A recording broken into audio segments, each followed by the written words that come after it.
Hello everyone, welcome to class 12 physics classes. In this video, we will study superposition theorem. Superposition theorem.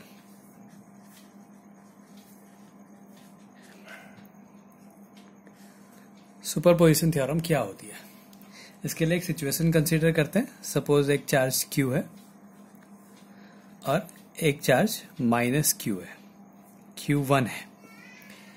इस charge के कारण इस charge पे एक force लगेगा और जो ये फोर्स लगता है ये हमेशा along the line joining two charges होता है, इसी की लाइन पे होगा. तो ये पॉजिटिव चार्ज है, ये नेगेटिव चार्ज है. तो इसका मतलब इस फोर्स के कारण इस पे जो फोर्स लगेगा, Q चार्ज पे जो फोर्स लगेगा Q1 के कारण, उसकी डायरेक्शन ऐसे होगी क्योंकि ये अट्रैक्टिव फोर्स है. मान लिया ये फोर्स लग रहा है F1. एक और चार्ज कंसीडर करा Q2. माना ये चार्ज पॉजिटिव है तो इस चार्ज के कारण इस चार्ज पे एक फोर्स लगेगा. माना ये फोर्स है F2. अभी दोनों चार्जेस पॉजिटिव है इसलिए जो फोर्स होगा वो रिपल्सिव फोर्स होगा. एक और चार्ज कंसीडर करा Q3. तो अब इस Q3 के कारण ये चार्ज पे जो फोर्स लगेगा वो रिपल्सिव फोर्स लगेगा. माना ये फोर्स F3 है. अब सुपरपोजिशन थ्योरम क्या कहता है? सुपरपोजिशन थ्योरम ये कहता है कि जब इस सिर्फ यही चार्ज था तो इस पे फोर्स लग रहा था F1. अब Q3 और Q2 के बाद आने के बाद इस फोर्स में कोई भी चेंज नहीं होगा. यही सुपरपोजिशन थ्योरम है. तो the force on a charge by other charges is not affected by the presence of any other charges in the vicinity. So this theorem states that the force on a charge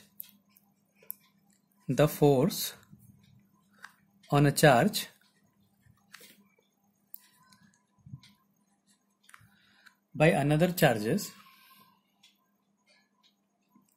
by another charge is not affected by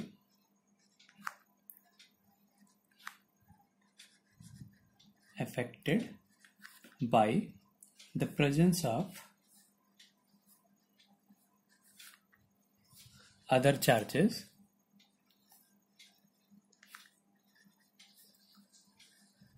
in the vicinity.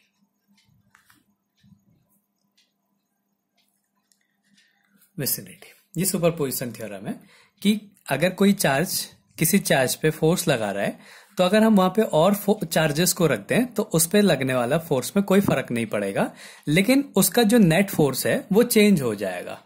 तो जो ये इस Q पे जो net force लग रहा है वो अब चेंज हो जाएगा. उसकी वैल्यू होगी F equals to F1 plus F2 plus F3. ये वेक्टर सम होगा. ये सुपरपोजिशन थ्योरम होता है. इसका एक क्वेश्चन सॉल्व करते हैं. सपोज एक स्क्वायर है जिसकी साइड A है. इसके हर कॉर्नर पे एक चार्ज रखा है जिसकी वैल्यू Q है.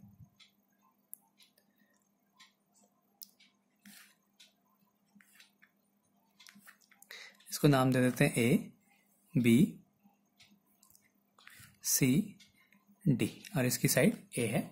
तो हमने इस B पॉइंट पे लगने वाले फोर्स की वैल्यू फाइंड करनी है. Find the force on charge Q placed at B point. तो B पॉइंट पे एक चार्ज Q है, इस पे हम नेट फोर्स को फाइंड करना है. Net force.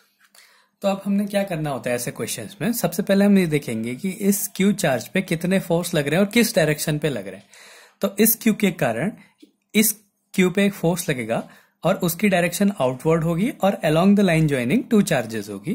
तो इसके कारण ये चार्ज जो है वो यहां को जाएगा. तो मान लिया ये FA है. अब C पॉइंट पे जो चार्ज Q है उसके कारण इस पे एक फोर्स लगेगा जिसकी डायरेक्शन एफ सी है, जिसकी वैल्यू एफ सी है। और इस क्यू के कारण भी इस पे एक फोर्स लगेगा, माना उसकी वैल्यू एफ डी है। और ये सारे फोर्सेस हमेशा along the line joining two charges होंगे। अब हमने इनकी वैल्यूज फाइंड करनी पड़ेगी, इनके मैग्नीट्यूड निकालने पड़ेंगे। तो कूलम लॉ के अकॉर्डिंग अगर कोई बॉडी है, कोई दो चार्जेस है, उनके बीच का डिस्टेंस ए है, तो उस पर एक फोर्स लगेगा F equals to 1/4πε0 Q1 Q2 दोनों Q हैं, तो ये हो गया Q स्क्वायर अपॉन इनके बीच का डिस्टेंस का स्क्वायर जो कि है ए स्क्वायर। ये हो गया, माना हम इसको एफ ए फाइंड कर रहे हैं, तो एफ ए दोनों चार्ज Q हैं, इनके बीच का डिस्टेंस ए है, तो एफ ए की वैल्यू हो गई 1/4πε0 Q square upon A square. और इसकी डायरेक्शन है अलोंग ए बी, ए से बी की तरफ, ये इसकी डायरेक्शन है। ऐसे ही एफ सी की वैल्यू अगर हम फाइंड करें, F C equals to 1/4πε0 Q square upon A square. फिर से दोनों चार्जेस सेम है और इनके बीच का डिस्टेंस भी ए है और इसकी डायरेक्शन है सी से बी की तरफ।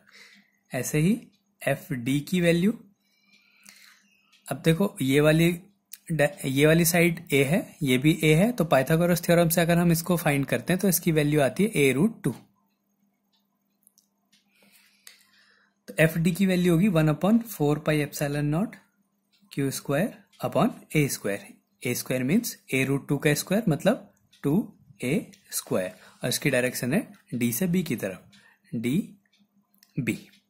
अब ये तीन फोर्स हैं, तो सुपरपोजिशन थ्योरम के अकॉर्डिंग इस पे जो नेट फोर्स लगेगा वो इन तीनों के वेक्टर सम के इक्वल होगा। तो अब हम इसको वेक्टर से सॉल्व करेंगे। तो सबसे पहले हम ए और सी का रिजल्टेंट निकालेंगे, उसकी डायरेक्शन जो होगी वो डी की डायरेक्शन में होगी, फिर हम इसके रिजल्टेंट के साथ डी का रिजल्टेंट निकाल देंगे। तो पहले resultant of F A and F C, माना एफ डैश जो है वो ए और सी का रिजल्टेंट है। Resultant of F A and F C. अब एक और चीज है, इन दोनों वेक्टर्स के बीच का एंगल 90 डिग्री है, तो अगर फोर्सेस के बीच का एंगल 90 डिग्री होता है तो जो रिजल्टेंट फोर्स होता है उसकी वैल्यू होती है √FA square plus FC square. अब इसको सॉल्व करते हैं, एफ डैश इक्वल्स टू √ और एक और चीज है, जो FA और FC का मैग्नीट्यूड है वो सेम है, तो हम इसलिए FA को FC भी लिख सकते हैं, FC को FA भी लिख सकते हैं। तो FA square plus FA square हो गया। इसको सॉल्व करेंगे तो हो जाएगा 2FA स्क्वायर, ये बाहर आ जाएगा √ के, तो हो जाएगा FA √2। FA की वैल्यू पुट कर देते हैं 1/4πε0 Q square upon A square √2। और इसकी जो डायरेक्शन होगी वो होगी डी से बी की तरफ, अलोंग डी बी। ये एफ डैश की वैल्यू आ गई। अब जो इस पे नेट फोर्स लगेगा वो एफ डैश और एफ डी का रिजल्टेंट होगा। Now net force on charge Q is the resultant of F dash and F D, और ये एक ही डायरेक्शन में है, तो अगर हम इनका वेक्टर सम करते हैं तो हमने इनको सीधे सीधे ऐड कर देना है। तो F net force equals to F dash plus F D. F dash की वैल्यू है 1/4πε0 Q square upon A square √2 plus F D की वैल्यू है 1/4πε0 Q square upon 2a square. यहाँ पे 1/4πε0 Q square upon a square common आ गया, बचा √2 plus 1/2। ये आंसर आ गया। ये इस चार्ज क्यू पे नेट फोर्स है।